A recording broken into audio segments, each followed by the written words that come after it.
কি পরিমাণ যে অত্যাচার এবং তাদেরকে কুপিয়ে হত্যা পর্যন্ত করতেছে, তার মুখ থেকে শুনুন। যে ধাক্কা ধাক্কির পর্যায়ে চলে গিয়ে গায়ে হাত তোলা হয়েছে।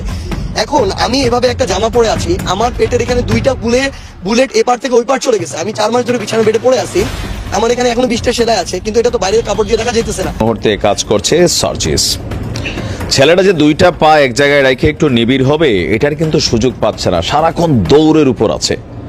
সার্জিস দৌড়ের উপর। মধ্যরাতে সমন্বয়কদের মধ্যে আবারও সংঘর্ষ, গুরুতরভাবে আহত হয়ে আইসিইউতে আছেন প্রধান সমন্বয়করা। কঠিন অ্যাকশনে গিয়েছিলেন সেনাবাহিনী। বিস্তারিত রয়েছে ভিডিওতে, আপনারা দেখতে থাকুন। অবরুদ্ধ থাকা প্রশাসনিক কর্মকর্তাদের সঙ্গে সন্ধ্যায় বাগবিতণ্ডায় জড়ান শিক্ষার্থীরা। বৈষম্য বিরোধী ছাত্র আন্দোলনের নেতৃবৃন্দের উপর অতর্কিত একটা হামলা চালিয়েছে দুর্বৃত্তরা। আপনারা শেখ হাসিনাকে ফেরেস্তার মতো দেখতেন।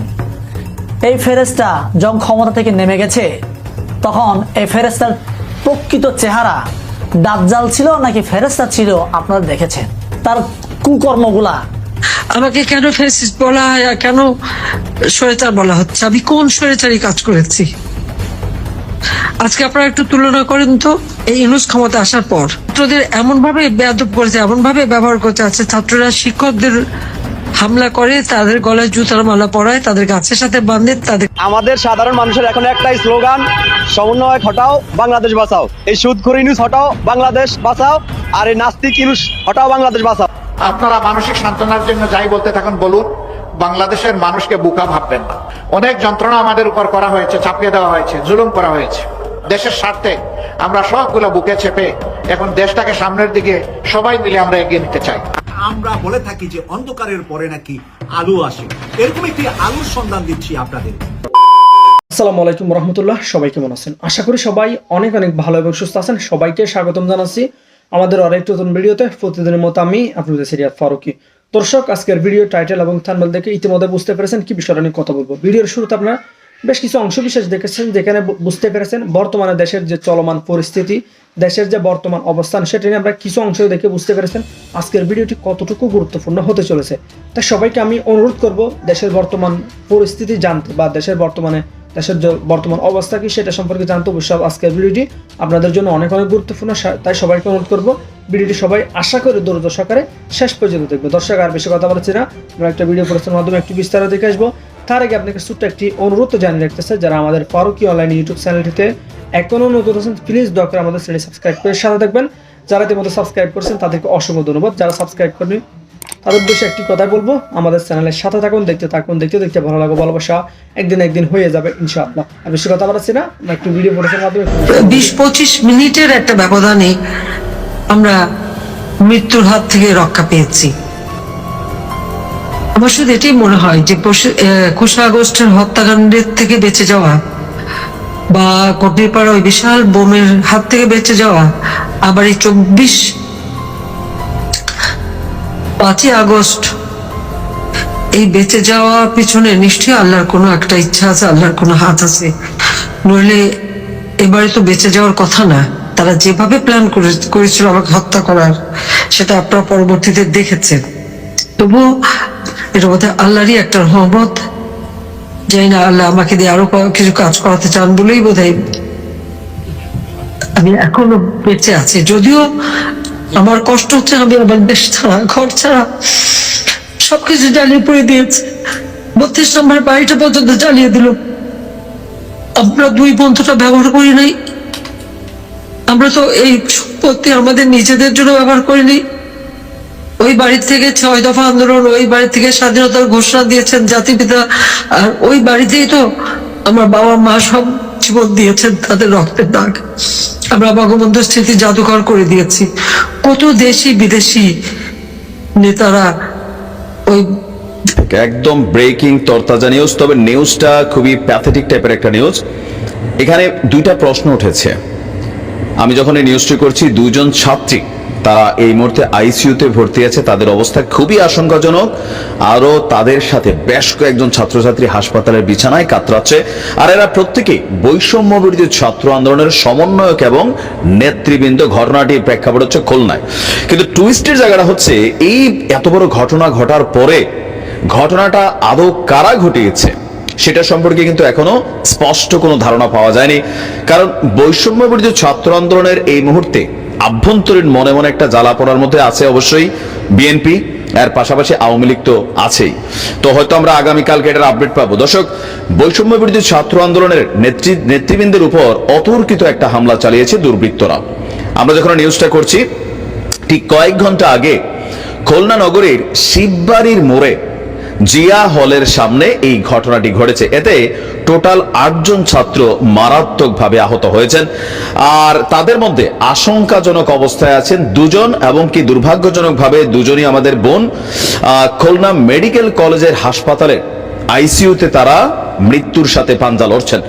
বৈষম্য বিরোধী ছাত্র আন্দোলনের সমন্বয়ক সাজিদুল ইসলাম বাপ্পি তিনি বলছেন, নগরীর শিববাড়ির মোড়ের জিয়া হল এলাকার মধ্য থেকে তারা বৃহস্পতিবার বিকেলে বের হওয়ার সময় অতর্কিতভাবে একদল দুর্বৃত্ত তাদের উপর হামলা চালিয়েছে।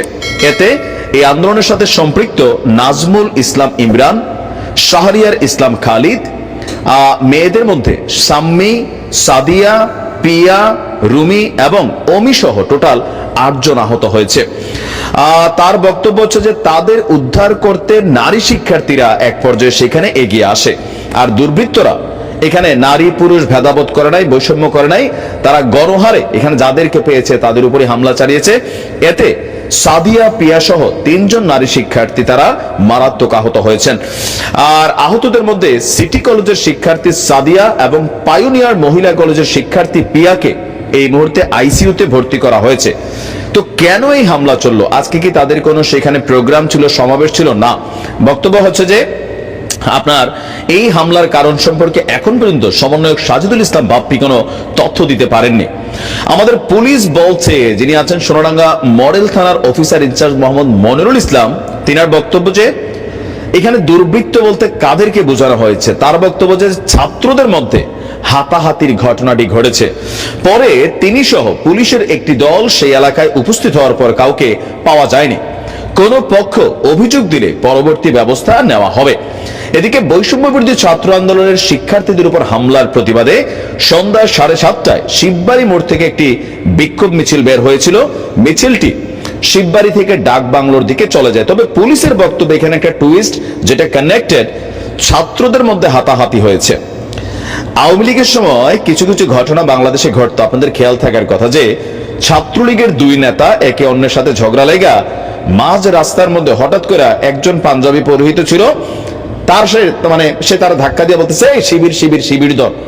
ওই মুহূর্তে তো ছাত্র শিবির একটা কি বলে যে আতঙ্কিত নাম হিসাবে কিন্তু পাবলিকের কাছে ব্র্যান্ড করে ফেলছিল আওয়ামী লীগ সরকার। তাৎক্ষণিকভাবে সেখানে সবাই শিবির মনে করে ছাত্রলীগের সেই নেতারাই কিন্তু প্রচন্ড মাইট্রেট দিচ্ছে। পরে দেখা গেল কি 2 জনের ঝগড়া লাগছে, একজনের বিপদে ফেলানোর জন্য চটকরা বলছে ছাত্রলীগ মানে শিবির। ওসি সাহেবের কথা এখানে এই টুইস্টে জায়গা আসছে যে তারা যে দুর্বৃত্ত বলছে, এখন তাদের উপর একটা টাচ পড়লে মানুষ মনে করে নেবে আওয়ামী লীগ, আর এখন কিন্তু কিছুটা অংশ বিএনপির উপরে আসে। বাট এখানে দেখা গেল যে নিজেদের মধ্যে লড়াই টড়াই কইরা অথবা ঝগড়া কইরা কোনো বড় ধরনের মারামারি করে এখন বিভিন্ন জায়গায় সমন্বয়কদের মধ্যে কিন্তু হাতাহাতি ঘটছে, একদল আরেক দলের উপর ঝাঁপাই পড়তেছে, তুমি আসল সমন্বয়ক না ভাই, আমি আসল সমন্বয়ক। ওই যে ক্ষমতা, একটা ক্ষমতা, তো সমন্বয়কে এই মুহূর্তে একটা বিশাল ক্ষমতা, তো সেই ক্ষমতাকে নিয়ে একটা কেন্দ্রীয় মানে টিম তৈরি হলে ওই টিমকে আবার আরেক টিম খারিজ করছে। যেমনটা আমরা আওয়ামী লীগ বিএনপির মধ্যে দেখি যে একদল আরেক দলটা বলে যে না এটা হয় না, এটা মানে বৈষম্য হয়েছে, এরকম কিন্তু ঘটনাও ঘটতেছে। এমনকি নিজেরাই লাইগা এরকম ঘটনা ঘটাইলেও আবার এই পর্যন্ত কোনো পক্ষ কেন অভিযোগ দিল না যে এখানে 2 জন আইসিইউতে আছে?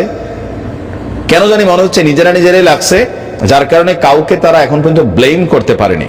বিভিন্ন অসুবিধার কথা যখন আহতদের ভাষ্য অনুযায়ী ডিরেক্টরকে বলতে যাওয়া হয়, তার রিপ্লে গুলো মানে যেভাবে যে ওয়েতে হওয়া উচিত ওই ওয়েতে হয় না, তার রিপ্লে গুলো হয় অনেকটা তুচ্ছ তাচ্ছিল্য ভাবে এভাবে, এবং এভাবে বলা হয় যে তোমরা রিলিজ নিয়ে চলে যাও, এরকম অনেক কথা বলা হয় যেগুলো তাদের মনে হয় যে তাদের ন্যূনতম আত্মসম্মান যেটুকু ওই আত্মসম্মানেও লাগে। ওই জায়গা থেকে শেষ পর্যন্ত যেটা হয়েছে এখানে যে তাদের সাথে যখন এই বিষয়ে কথা হচ্ছিল, আনসারদেরকে দিয়ে একাধিক আনসারকে দিয়ে এনে তাদেরকে ঠেকানোর চেষ্টা করা হয়েছে, এবং স্টাফ ছিল, আনসার ছিল, এবং তারা এক পর্যায়ে যেটা হয়েছে যে ধাক্কাধাক্কির পর্যায়ে চলে গিয়ে গায়ে হাত তোলা হয়েছে। এখন আমি এভাবে একটা জামা পরে আছি, আমার পেটের এখানে 2টা বুলেট এপার থেকে ওই পার চলে গেছে, আমি 4 মাস ধরে বিছানা বেডে পড়ে আছি, আমার এখানে এখনো 20টা সেলাই আছে, কিন্তু এটা তো বাইরের কাপড় দিয়ে রাখা যাইতেছে না। ওইখানে ধাক্কা দেওয়া হয়েছে, পেটের ওই জায়গাটা আঘাত করা হয়েছে, ও কিন্তু রাস্তায় ওখানে শুয়েছিল। কিন্তু এবং এটা আসলে একজন ডিরেক্টর উপস্থিতিতে হয়েছে। এই জায়গা থেকে তারা ডিরেক্টরের পদত্যাগের দাবিতে তারা শাহবাগের রাজপথে রাস্তায় নামছে।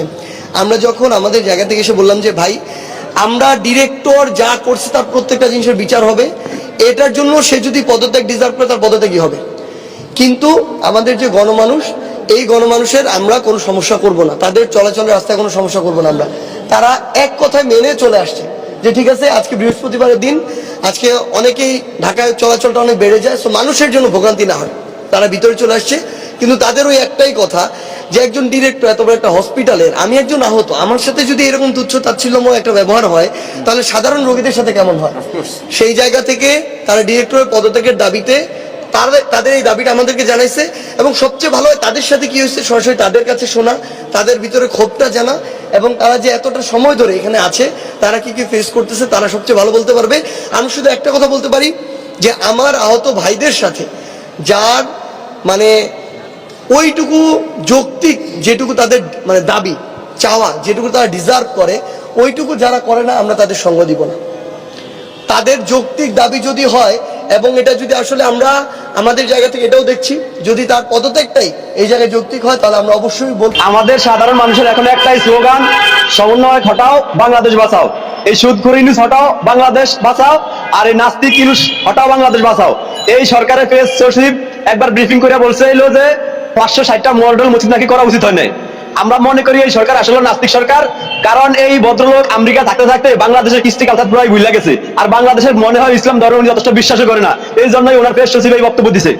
আমরা স্পষ্ট সাধারণ মানুষ বুঝি যে এরা মূলত 24-এর দোহাই দিয়া 71 সালের ভুলাইতে চায়।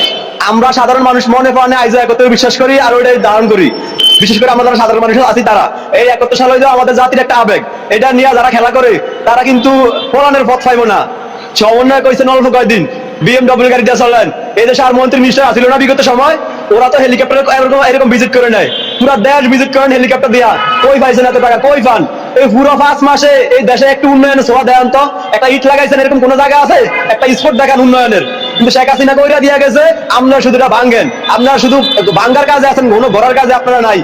আমরা একটা কথা বিশ্বাস করি মনে প্রাণে, যদি কেউ আমাদের বিবেক নিয়ে খেলে, যদি 71-এর অস্তিত্ব রক্ষার্থে যদি আরেকটা 71 লাগে, আমরা ওইটার জন্য প্রস্তুত আছি, ঠিক আছে? কারণ এই দুনিয়াতে জন্মাইছি মৃত্যুর লেগেই, দ্বিতীয়বার আর জন্মাবো না। কোটি কোটি শুক্রাণুর সাথে যুদ্ধ করে পৃথিবীতে জন্মাইছি, হাইরা যাওয়ানোর লেগে না। আমরা আছি 71 নিয়ে, আপনারা থাকেন 24 নিয়ে, দেই কাদেরটা জয় হয় ইনশাল্লাহ। আমি মনে করি বর্তমানে রাজনীতির এই প্ল্যাটফর্মে এই 71 ক্ষেত্রে বা বাংলাদেশের ইস্যুতে আওয়ামী লীগ বিএনপি দোনো দল একত্র হওয়া জরুরি। কারণ এই রাজনীতিতে শেষ বলতে কিছু নাই, যেখানে শেষ ওইখান থেকেই রাজনীতি শুরু, ঠিক আছে? বিশেষ বড় প্রয়োজনে, বিশেষ রাজনৈতিক বিশেষ ক্ষেত্রে বড় প্রয়োজনে ছোট ছোট স্বার্থ জলাঞ্জলি দেওয়া রাজনীতির ধর্ম। আমি মনে করি আওয়ামী লীগ বিএনপি একসাথে হইয়া এই বর্তমানে যারা উপদেশের সমন্বয় আছে 11 হটানটা উচিত। তারপরে নির্বাচন হইব, নির্বাচন হইলে যদি বিএনপি সরকার আওয়ামী লীগ বিরোধী দল হিসাবে হইলেও থাকবো। আর যদি বিএনপি মনে করে না আমরা একলাই কিছু করুন, তাহলে কিছুই হইব না। বিএনপির ক্ষমতা বহু দূর, ঠিক আছে?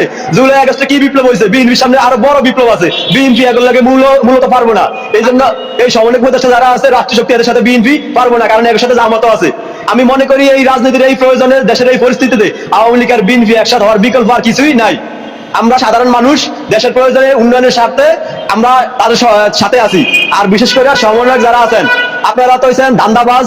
আমার মনে হয় অনেক সমন্বয়করা বিদেশ অলরেডি বাড়ি গাড়ি করে ফলাইছে, কারণ ফলাই তো দইব, ফলাই না একটা মানে গোরস্থান তো লাগবে। এই জন্য তারা আগেই মনে হয় ওই অফারে বিদেশ বাড়ি টাড়ি করে ফলাইছে। আমরা তবে একটা কথা স্পষ্ট বলি, পার পাইবেন না। কারণ একটা দেশ তো এই একটা উন্নয়নের গতি চলমান আছিল। একটা গাড়ি হঠাৎ করে ব্রেক করলে যেমন সব ক্ষতি হয়, গাড়ির ক্ষতি হয়, মানুষের ক্ষতি হয়, এরকম দেশটা একটা চলমান প্রক্রিয়া আছিল, উন্নয়নের একটা প্রক্রিয়া আছিল। আপনারা এটা বন্ধ করে দিচ্ছেন। আপনারা তো একটা বিন্দু কণা মাত্র এই দেশে লাগাইতে পারেন না, কিন্তু আপনারা ধ্বংস করছেন। যদি এটার দেশের যদি আগের জায়গা না নিতে পারেন, তাহলে কিন্তু কঠিন মাসুল দেওয়া লাগবে আপনার করে। ফলানের কোনো সুযোগ পাইবেন না। বহুত চান্স সামনে করে দেওয়া হয়েছে, উন্নয়নের দোহাই দিয়া এই পাবলিকের ব্যবহার করিয়া বুঝছেন এই বৃহৎ আকার একটা দল ভাই করবেন আপনারা। এই দেশে আপনাকে ওই চান্স জনগণ দিব না। আপনারা যে কেমন মানুষ ওই 4 মাসে বা 5 মাসে বুঝা গেছে, দান্দাবাজি শুরু করতে নেয়। ওই টিএসির মধ্যে চা খুঁজা খাইতে হয়েছে, আর হাত রয়ে সাবধান মারতে বিড়ি খুঁজা খাইতো। আর এখন গাড়িতে চলে প্রাডো, ওই মার্সিডিজ গাড়ি, BMW, ফেরারি, কই পাইছো? হ্যাঁ, সারাদিনের প্রদীপ পাইছে এরা, জিনের লাগে সাক্ষাৎ হয়েছে। পাগলামি বন্ধ করতে কোন। আমরা তো সাধারণ জনগণ, এরা তো খেলোয়াড়, আমরা সাধারণ জনগণ হইলাম কোচ। যদি পাগলামি করে তাহলে কিন্তু ম্যাচ জিতবো না, কারণ এরা খেলোয়াড়, আমরা হইলাম কোচ। এটা মনে রাখতে পারেন। এই সাধারণ মানুষ, ছাত্রকে পাওয়ার দেখছেন, পুলিশের পাওয়ার দেখছেন, সেনাবাহিনীর পাওয়ার দেখছেন, এইবার দেখবেন সাধারণ জনগণের পাওয়ার। ঠিক আছে, এবার দেখবেন আমাকে সাধারণ মানুষ। গেল 4 মাস আগেও সমন্বয় শব্দটার সাথে সাধারণ মানুষের একটা অনুভূতি, আবেগ কাজ করত, বাট গেল 5 মাসের মাথায় এসে আস্তে আস্তে সমন্বয়ক শব্দটার সাথে অনেকের অ্যালার্জি ফিল হচ্ছে। আবার কারো কারো কাছে সমন্বয়ক শব্দটা এখনো সম্মানের জায়গাতেই আসীন আছে। তবে গেল কয়েকদিন যাবৎ সারা বাংলাদেশে বিভিন্ন ধরনের ঘটনা ঘটছে, আর এই ঘটনাগুলোর পেছনে আসলে কি কারণ জড়িত? আমরা যেখানে শুনছি সমন্বয়ককে আহত করা হচ্ছে অথবা সমন্বয়কে টাচ করা হচ্ছে, দেন এক শ্রেণীর মানুষ তারা আনন্দিত হচ্ছে। আমাদের ভিডিওর কমেন্টও দেখছি, আবার কেউ কেউ বলছেন যে ভাই এটা কোনোভাবেই মেনে নেওয়া যায় না। তো কিছু ঘটনা আছে পলিটিক্যাল, কিছু আছে নন পলিটিক্যাল। আমরা আজকে যে ঘটনাটা বলছি এটা আসলে নন পলিটিক্যাল একটা ঘটনা। লালমনিরহাটের পাটগ্রাম উপজেলার কারা কারা আমার এই ভিডিওটা দেখছেন, আপনি কমেন্টে জানাবেন যে আসলে ঘটনাটার মূল কারণটা কি ছিল। একজন ছাত্র সমন্বয়ক যার নাম হচ্ছে গোলাম আজম, বয়স 25, তার উপর ব্যাপক হামলা হয়েছে। পিটিয়ে দিন শেষে তাকে হাসপাতালে পাঠানো হয়েছে, মাথাতে কয়েকটা সেলাইয়ের কাজও লেগেছে। আমরা যদি দেখি যে আহত অবস্থায় তাকে রংপুর মেডিকেল কলেজ হাসপাতালে এই মুহূর্তে ভর্তি করা আছে। আর গতকালকে আপনার এই ঘটনাটি ঘটেছে, তার বড় ভাই মাসুদ আলম তিনি একটা মামলাও দায়ের করেছেন। অলরেডি সেই বাবা এবং ছেলেকে আমরা যতদূর শুনেছি গ্রেপ্তারও করা হয়েছে।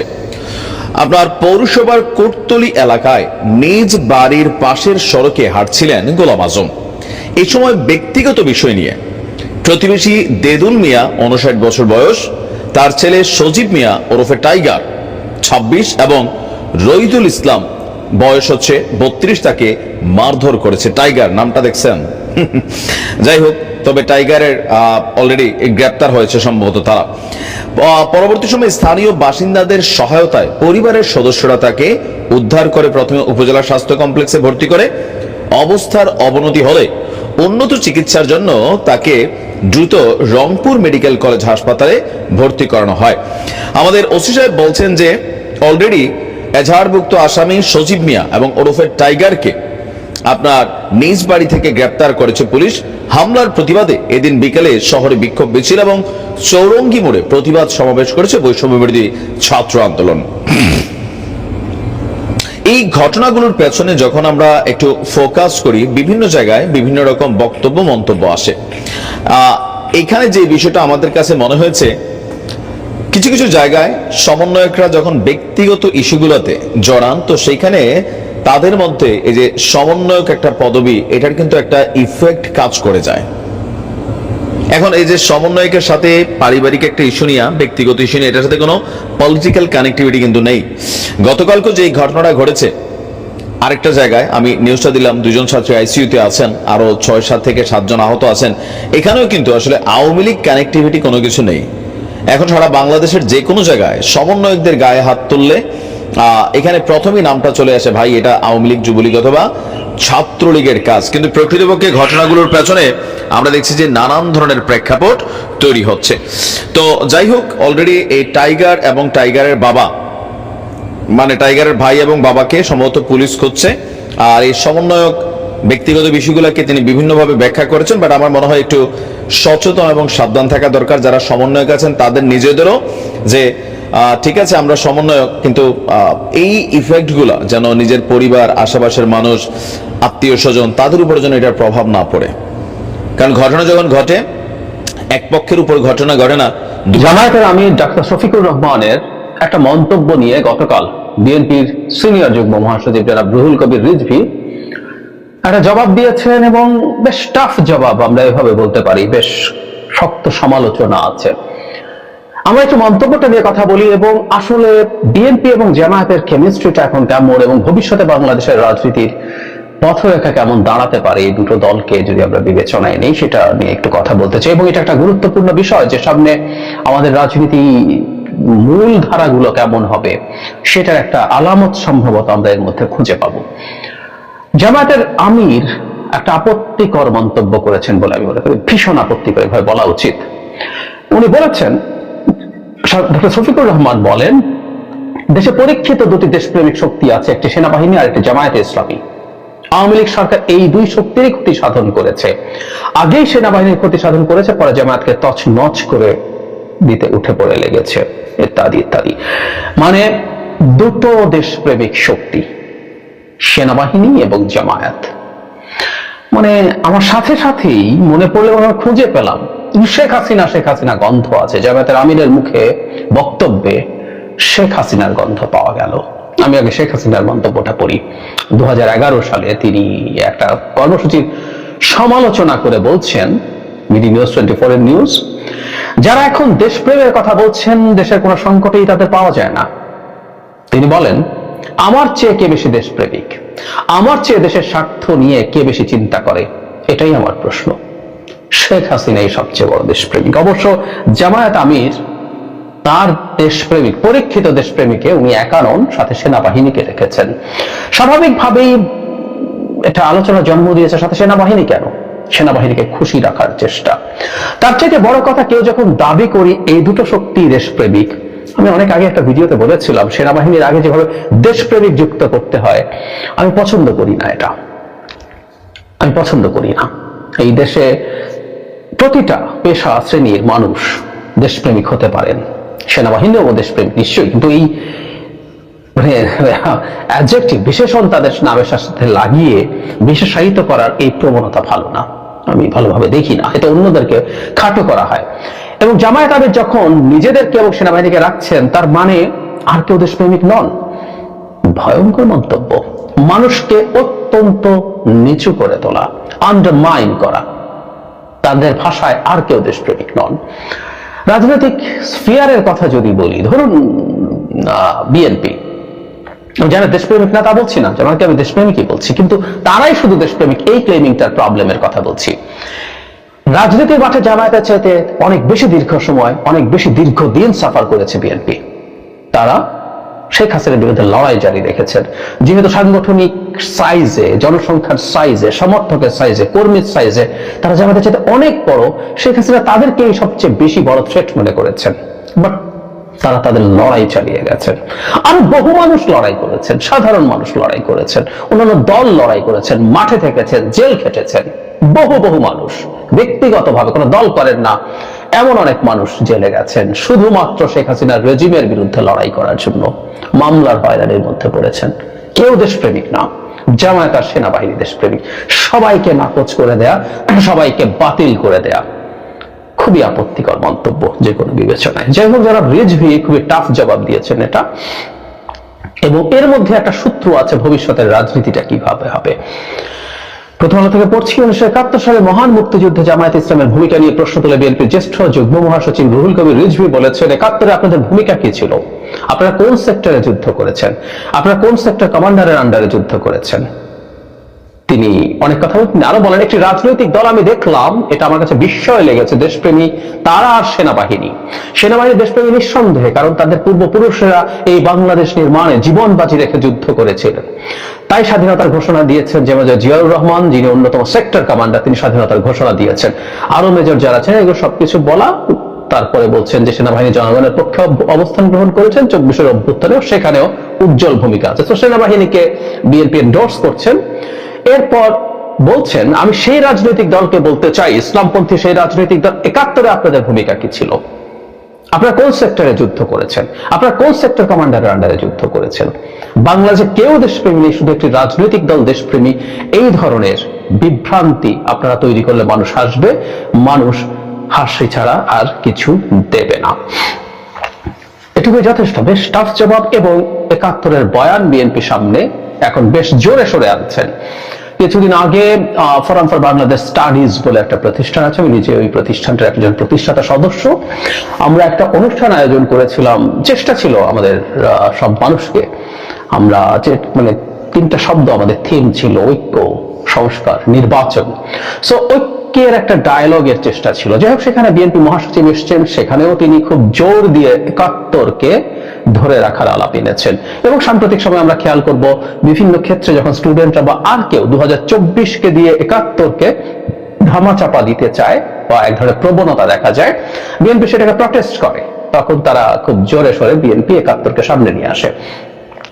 রাইটলি এটা ইনফ্যাক্ট এটা রাজনীতি, এটা বুঝতে পারতে হবে। 71-এ বিএনপির গ্লোরিয়াস হিস্ট্রি আছে। বিএনপির যিনি প্রতিষ্ঠাতা, তিনি স্বাধীনতার ঘোষক, তিনি সেক্টর কমান্ডার, তিনি শেষ দিকে এসে 3টা ফোর্সের একটা জেড ফোর্স সেটার নেতৃত্ব দিয়েছেন। সো 71-এর যে লেগেছে বিএনপি সেটা গর্বের সাথে নিতে পারে। নট অনলি দ্যাট, রণাঙ্গনে অস্ত্র হাতে যুদ্ধ করা অনেক বেশি মুক্তিযোদ্ধা এখন আওয়ামী লীগের চাইতে তুলনামূলকভাবে অনেক বেশি আছে বিএনপিতে।